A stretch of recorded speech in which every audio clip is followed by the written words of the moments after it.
it's beneficial to go and do like intentionally go out and do other things other than technology oriented things, like getting a group together to go surfing or go to the beach, doing like physical things that will actually build some memories other than just sitting on the couch and be on your phone or playing a game or whatever. Doing stuff like that, bringing people closer, and actually that's how you get closer to people, through like those experiences. Hello and welcome to the Sunshine Parenting Podcast, where we talk about ideas for raising kids who become thriving adults, and we also talk about being thriving adults ourselves. I'm your host, Audrey Monkey. Here on the podcast, I share my experiences parenting 5 now adult kids and working with thousands more as a summer camp director for the past 4 decades. I'm the author of Happy Campers, and I love sharing encouragement and ideas for living more positive, connected lives. Topics I researched extensively for my master's in psychology and continue to explore today. I created this podcast as a place to share what I've learned and to encourage us all to raise and be thriving adults.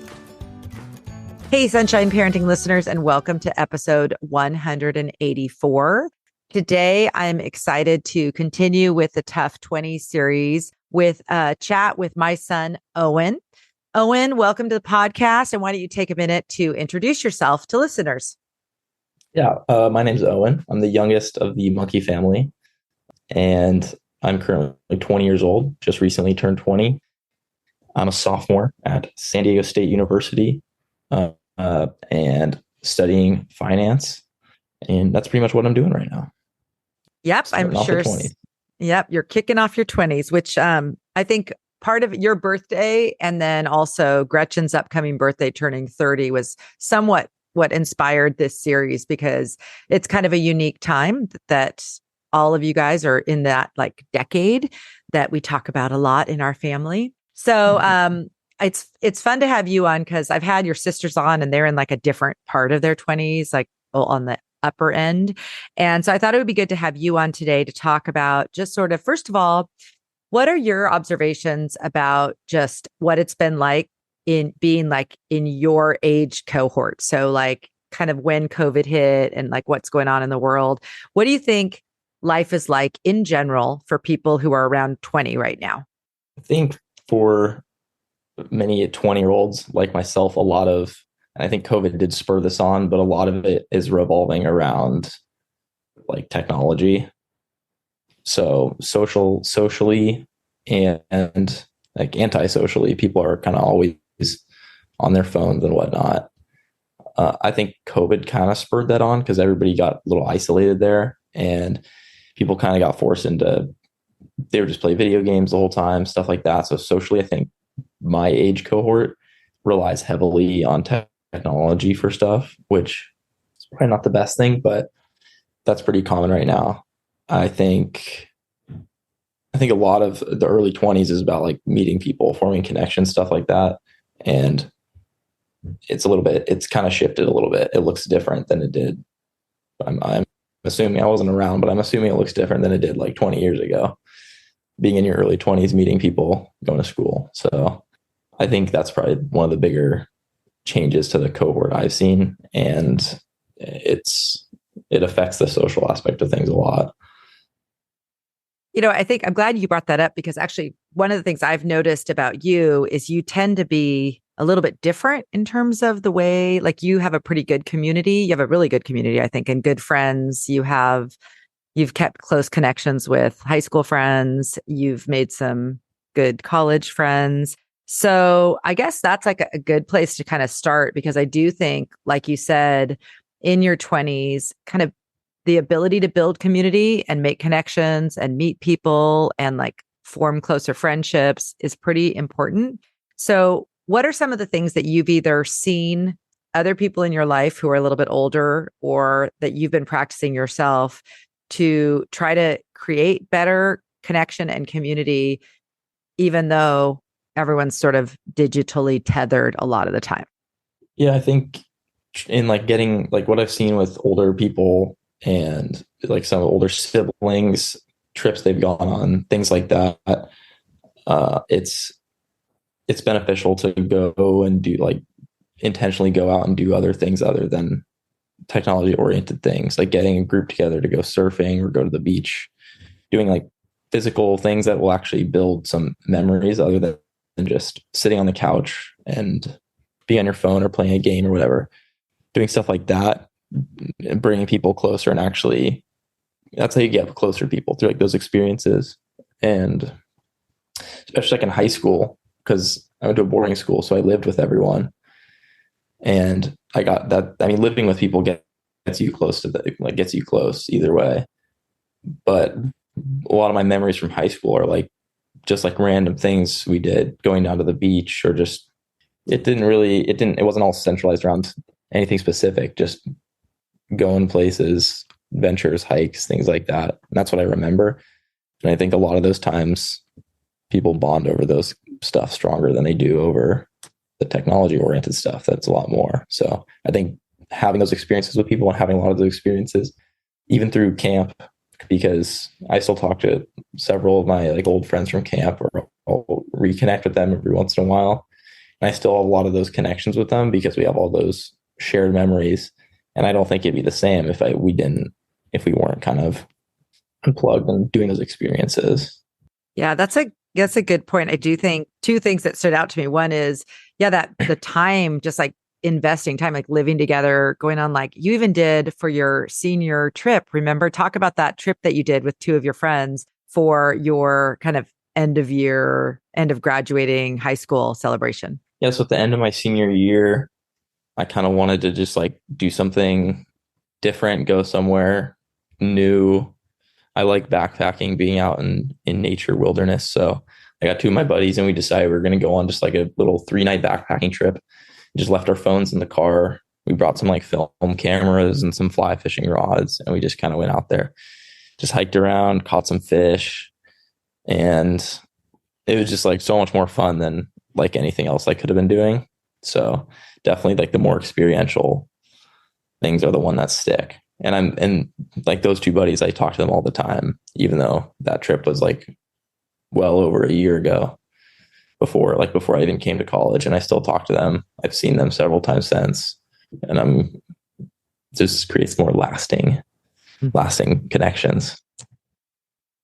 Yeah, it's interesting too. I think another thing, you're pretty proactive about planning things, and I think that doesn't come naturally to people. So what advice would you give to people like at your same age or even older who just aren't doing those kind of things? Like, how would you get started? Like, what would you like when you see people who aren't doing those like kind of intentional things that take a little more work, but end up being way more fun? Like, what advice would you give? Well, I mean, I don't think I'm not good at planning. And I don't think you really have to be that good at planning to do this type of stuff.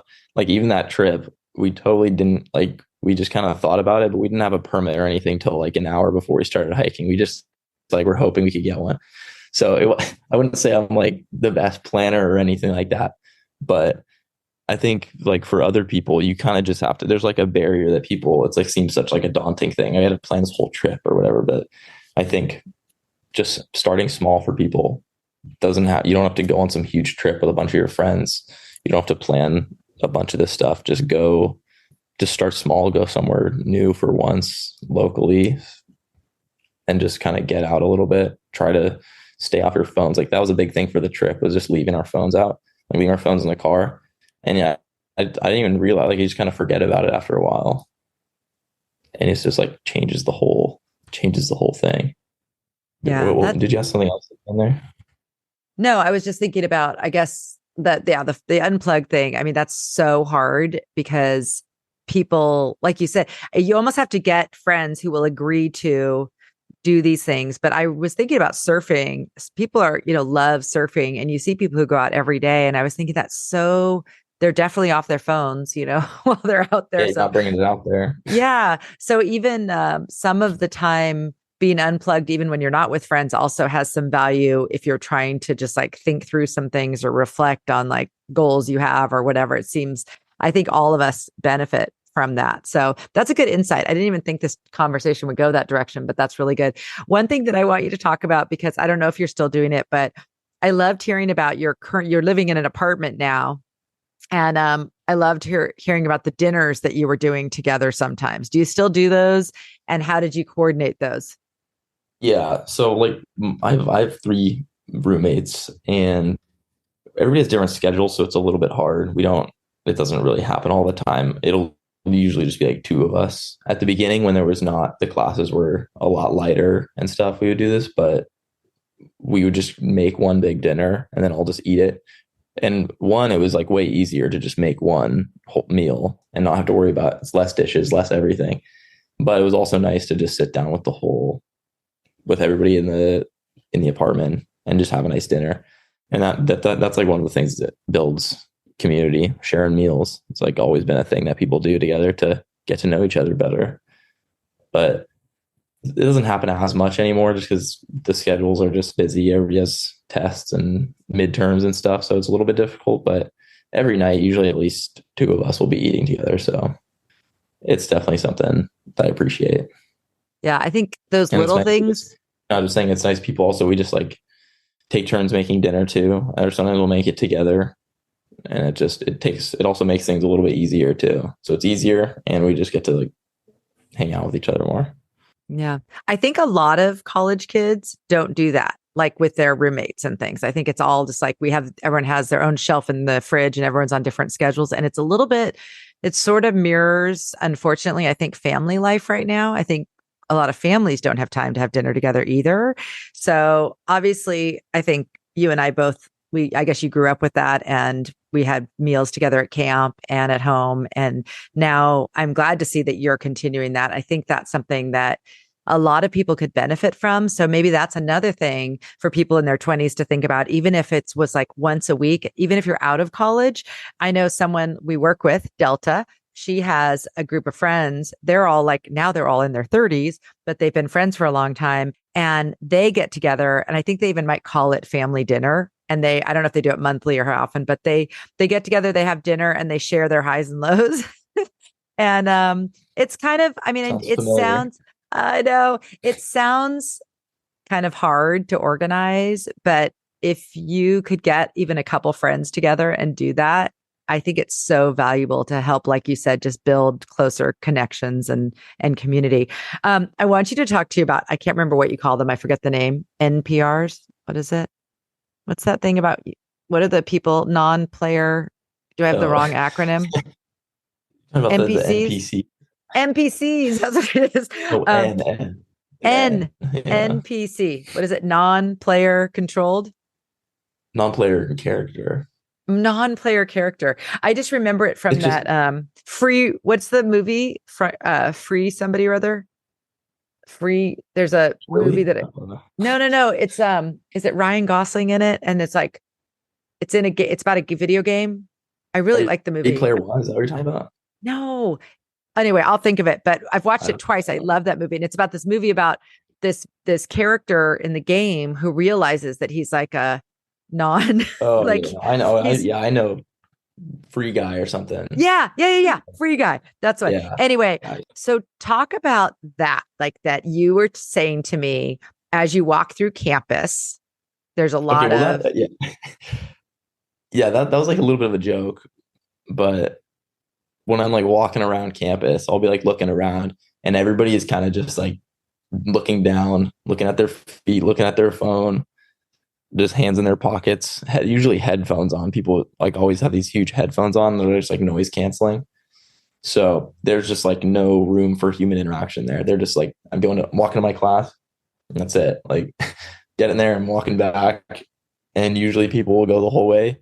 And even if they pass by someone that they know or a friend, probably not going to recognize them or see them, and they'll just miss that interaction. Go to their class, go back to their room, and do whatever. They're kind of missing out on it.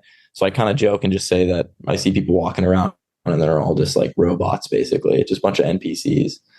But it's like, I mean, I actively try to not do that. Like, I won't have my phone out walking unless I'm like talking to someone or something like that. And I don't know, it makes a difference. I mean, you see people more often. I see people I know. I don't walk around with headphones on. It's also just there's just like there's so many people here, so many people on campus. You run into people you know all the time. And it's hard when everybody's just like in their own little bubble. It's super like isolating. And like Yeah. people are just self-isolating. And I think it's making it even harder socially. People will say, I don't have any good friends, like that sort of stuff. But they're also like doing that where they're not actively like being inviting to meeting new people. Yeah. So But I do think though, when you think about COVID and like you started the conversation, like there was a kind of a big several years of, we already had the issue of like phones being kind of ubiquitous before COVID. And then people got kind of like even more into their own little bubbles then. So it's kind of hard to break away. But you did mention when you were talking about it before with me a couple weeks ago about how sometimes then you run into one of your friends and it's like, hey, a real like someone to talk to. yeah, I mean, it happens pretty frequently just because we're all kind of living in the same like vicinity. So just during the class periods in between them, we kind of see each other, and it's nice just to like have a little human interaction midday because sometimes you'll come back and everybody's doing work or in class, and so it's good to just like it's always good to like hang out with people and see people midday, and that doesn't I just don't see that happening as often. It's not like everyone, obviously, but I'd say it's pretty common for people to be just kind of in their own little world, not really. I don't know. I just see them just like waves of people. There's like huge crowds of people just all walking together, but like they're all just in their own little world. Yeah, it's like that whole thing, like lonely, surrounded by people. It's so, so sad. I think that that's just honestly not just a thing for people at college right now. That's I think a kind of a universal thing for a lot of people. A lot of adults are feeling pretty isolated. There's like, I can't remember the statistic, but basically there's a very high percentage of people who say they don't have even one good friend. So I would say like just trying to change your habits. If you're one of those people that has the headphones in or that's not just saying hello to people, that could be just a very small habit that could change things a lot for how you're feeling. Like you said, if at least you've had some interaction and talked to some people before you go back to study, you hopefully would mentally be feeling a little bit happier and stronger after that. Yeah. People are so locked into their own like to-do lists and schedules and their own little worlds that they just kind of like forget about everything. It's kind of Yeah. sad. But Yeah, it's sad. It's interesting. So your girlfriend, Rachel, texted me after one of the episodes. I think it was like 2 episodes ago. I was talking about just how like there's this like thing of like social comparison. And I think it really heightens in the 20s where people are all like worried about what job people have and, where you live and what you're wearing and your car. And like people get a little bit spun up about this and feel like every situation is a competition. And I just said in that episode, what about just, you can't change how everyone else is thinking, but you can change your outlook. And Rachel sent me a text and said that one of the things she does, and I loved this idea, is when she gets to a class, she says to the person, like she says, if there's a seat open, she said, oh, is this seat taken? So it's just like a really easy way to just start a conversation. And then usually the person says, oh, no, go ahead or whatever. And they're probably shocked because no one's spoken to them yet today. And then she sits down and she says, hi, I'm Rachel. What's your name or whatever. And just starts a very casual conversation. And I was just struck when I got that I have so many times I've heard this same story of people that, you can walk into the same place and you can sit down at a conference in a theater and be like, look around and say, oh, bunch of boring people. I don't have any friends here. This is horrible. Or you can go into the same place and sit down and say hi to the person next to you and strike up a conversation and end up having like this great connection and, hey, let's get a coffee after the session or whatever, And so it's like you can kind of create social interaction. Yeah, I talked to her about that too. It's also just like I have huge lectures, like 300-person lectures, and it's like it's weird because the whole class, there's so many people there, but like no one talks at all. Super weird. So it's definitely like if you want to have like that interaction with people, you have to like seek it out and make yourself kind of inviting to other to conversation. And I mean, even today in one of my large lectures, like my econ professor like asked a question to the whole class, and like nobody would say anything. Like nobody would, like he was like asking a question, like wanted someone to answer it, and like no one would say anything. And it was because like I don't know why it was. He had to like he like went and like called someone out because it was no one was saying anything. So it's like a huge group, but everyone feels like they're like in their own world. They don't want to like be involved. You have to like kind of force involve people a little bit. That's also the really scary in front of 300 people. Like if he's Yeah, asking but a like question come to on, huge, it's like, like I yeah, know, but I think part of people have like a fear of public speaking. It's like the most common fear. Some people, I read somewhere or somebody said that people fear public speaking more than dying. Some people like that's how bad it is. But anyway, yeah, okay. So I do think this is actually really great. Your insights about just, I think it's so critical to figure out like what kind of person you want to be. And since we know that all the well-being research about like what a happy life is made up of always points to your relationships and connection. So I do think that young adulthood is a time to start figuring out how are you going to start making and building those connections. And I do think it has to do with maybe both sometimes getting rid of your phone or unplugging, and also just being a little more intentional about just those, whatever they're called, just kind of the lighter connections, just the, like when you're in line for coffee, just saying good morning. That's the just, weak ties. yeah, weak ties. That right. Yeah, Yeah, that's good. that was a Okay. chapter in the book. So Oh, in which book? in defining decade. Oh, okay. Okay. Well, Yeah, so I know we're going to do a big defining decade talk with Gretchen big too. And talk. are you almost done with it? I got like 2 chapters left or something. I'm almost done. Okay, cool. So we'll circle back to that with Gretchen in a little bit because I for sure want to do a whole episode on that. But I wanted to talk about one other topic with you before we end, and that is just how have you when you think about like your vocation and interests and things, what are you doing kind of outside of just like school to explore and think about like what you're interested in or what have you been doing over the past couple years? And Career wise and well, stuff. yeah, just like interest, like what are, because I think that's another thing that is of value. It is to be spending time on like learning things you're interested in outside of just like the traditional school and classroom. Yeah. Well, for me, like, I mean, also during COVID, it kind of started because I think I read something, and you also told me that things you learn in when you're younger, like your late teen years and your 20s, things you learn then are going to stick a lot more into your future. Then it's going to be a lot harder to pick things up. It's easier to adapt and change to things. If you wanted to learn something when you were a lot older, it's going to be harder.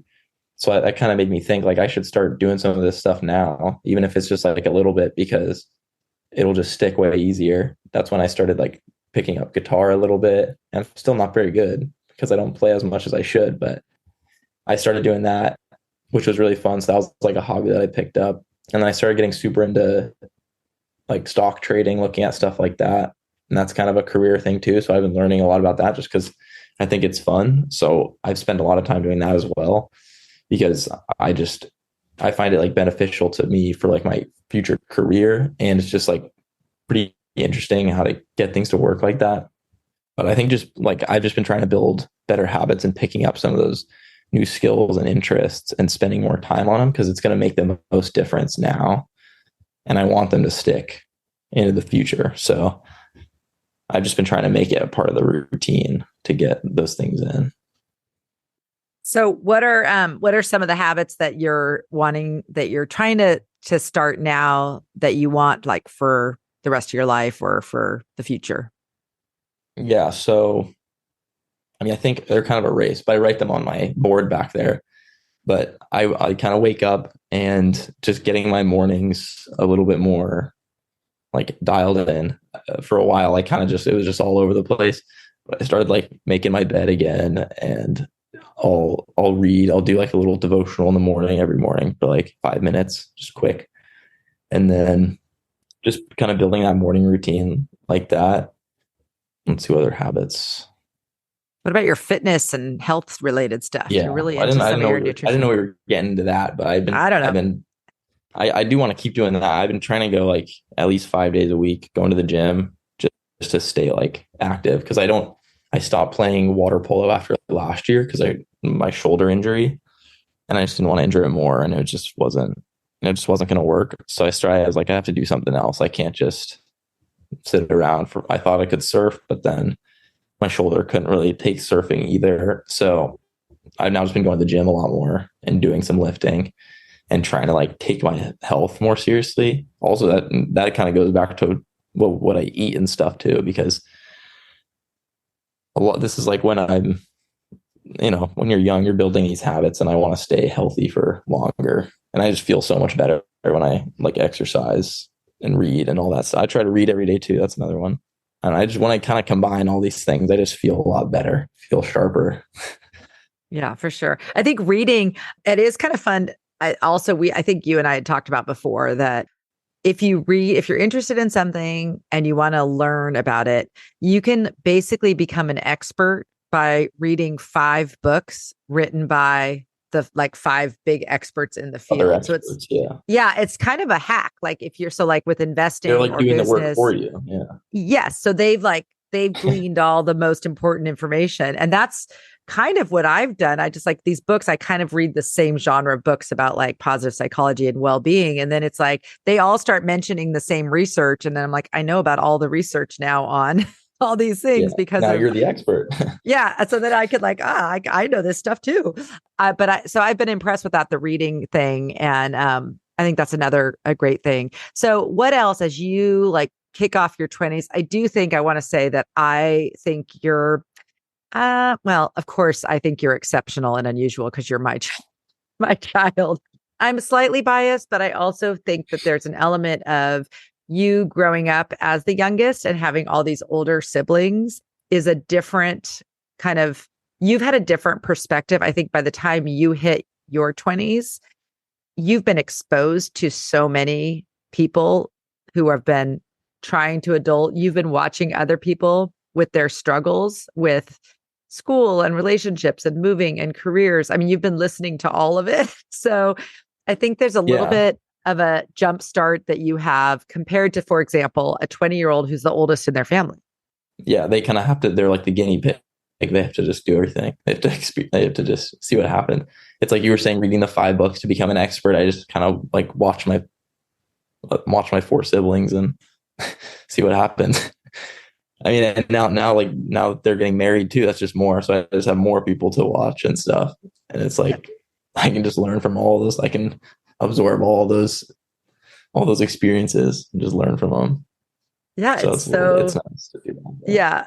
Anyway, it's great. And I do think that a lot, I guess, I don't know, maybe it's partly the pandemic too. I think you've had more time that you kind of were forced to reflect and figure stuff out than a lot of people do. Like, I think your generation or your people, it's just been kind of you had to kind of go one direction or another, and people, you can kind of sink into the depression and being on your phone all the time, or you can try to actively get yourself going and out there. So I think you've done a good job. And, you've had some challenges, like we'll circle back maybe when you're recovering from your shoulder surgery. We can do another episode because you'll have a lot more time then. Pod.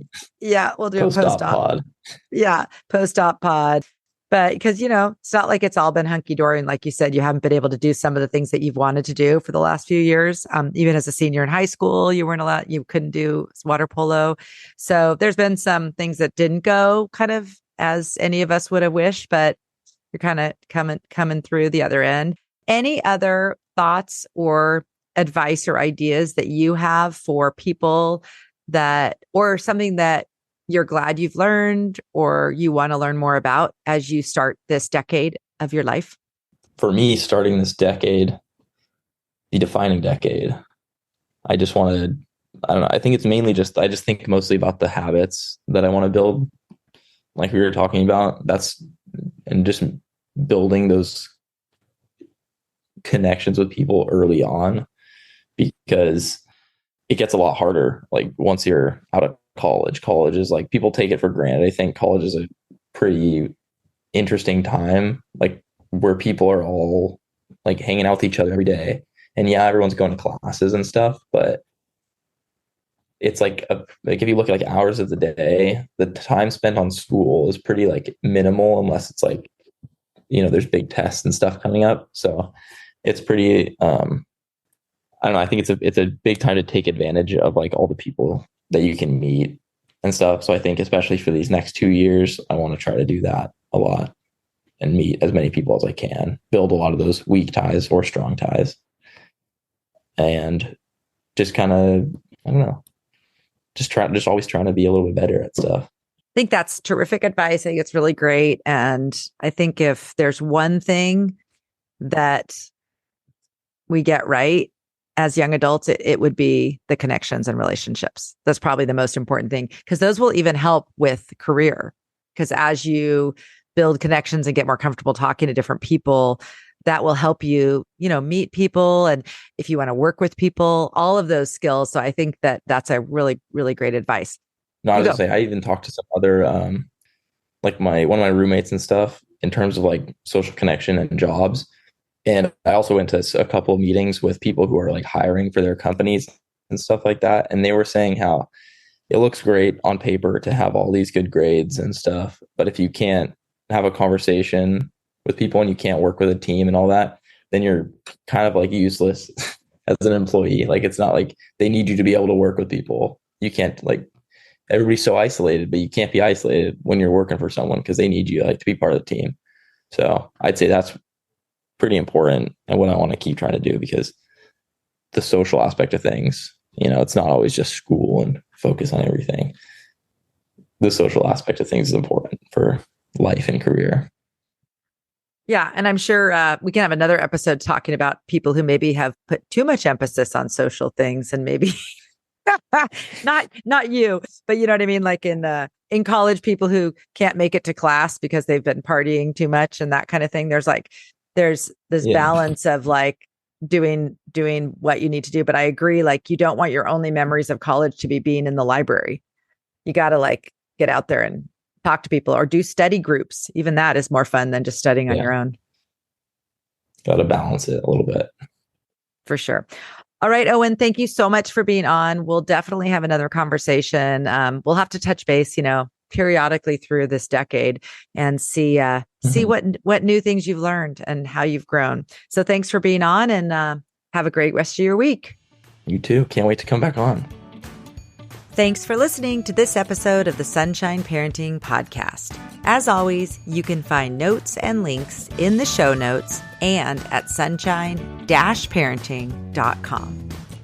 If you enjoyed this episode, I'd appreciate you either sharing it with a friend or giving Sunshine Parenting a rating and review on Apple Podcasts.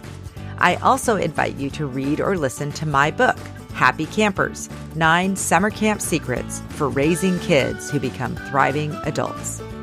It's provided encouragement and simple strategies for building character traits and social skills to more than 3,000 readers so far.